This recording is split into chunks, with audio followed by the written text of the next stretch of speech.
में प्रकट हो जाएगी, उसी दिन संसार की सारी संपत्ति हमारे यहां प्राप्त हो जाएगी। क्योंकि श्रद्धा के जो पति हैं भगवान शिव, और शिव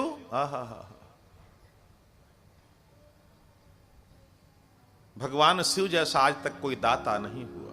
भगवान शिव तो शिव हैं, और इतने सहजत से प्रसन्न होने वाले देवता आज तक कोई दूसरा नहीं।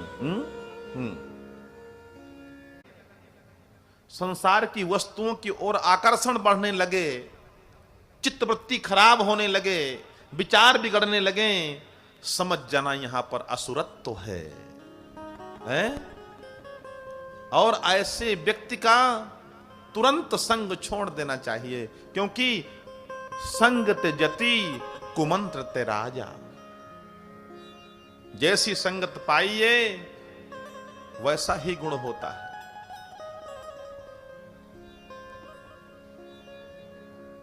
जीवन में संगत का बहुत बड़ा असर है। पूज्य गोस्वामी जी ने मानस में लिखा है, को न कुसंगति पाई नसाई, रहाई न नीच मते चतुराई। नीच व्यक्ति का संग करने से तुम्हारी विवेक की बुद्धि क्षीण हो जाती है, और कुसंग पाकर के बड़े बड़े नष्ट हो गए। इसलिए जीवन में सत्संग करो और कुसंग से बचो, यही जीवन होना चाहिए।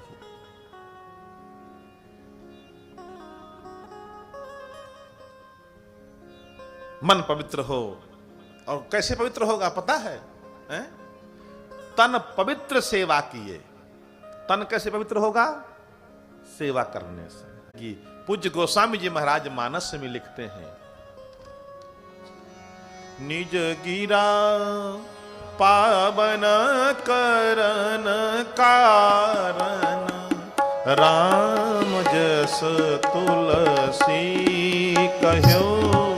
निज गिरा पावन करन कारण, राम जस तुलसी कहो।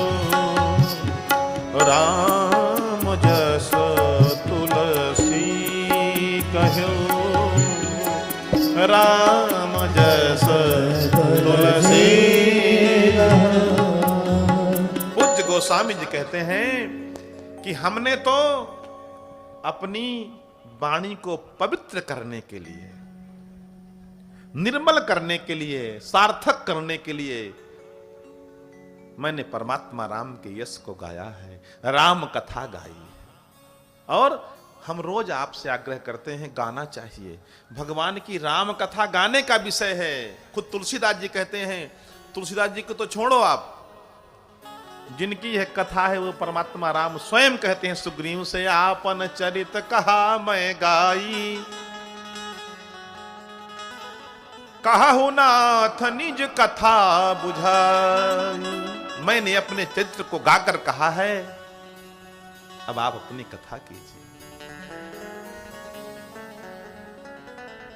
और यह चरित जगावही, हरि पद पावही, तेना पर ही भव कूपा। गोस्वामी जी कहते हैं, जो भगवान के चरित्र को गाएगा वो क्या पाएगा? हरि पद पावही। जो भजय हरि को सदा, सोई परम पद पावेगो। और क्या मिलेगा? ते न पर ही भवकूपा, वो दोबारा से इस भवकूप में नहीं पड़ेंगे। कौन सा भवकूप? पुनरपि जन्मम पुनरपि मरणम पुनरपि जठरे पुनरपि जननी जठरे शयनम। ये संसार के आवागमन से मुक्ति मिल जाएगी। उस परम पद की प्राप्ति हो जाएगी। वो जीवन प्राप्त हो जाएगा जहां पर सिर्फ आनंद ही आनंद होगा।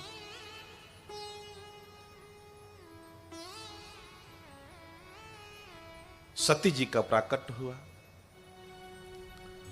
सरिता सब पुनीत जल बहाही, सुखी सकल रजनीचर रहाही। सारी नदियों में पवित्र निर्मल जल बहने लगा, क्योंकि बहुत सारी नदियों का जो उद्गम स्थल है वो हिमालय है, हिमांचल है। खगमृग सब प्रसन्न हैं, जीव जंतु पशु पक्षी सब आदर करते हैं एक दूसरे का।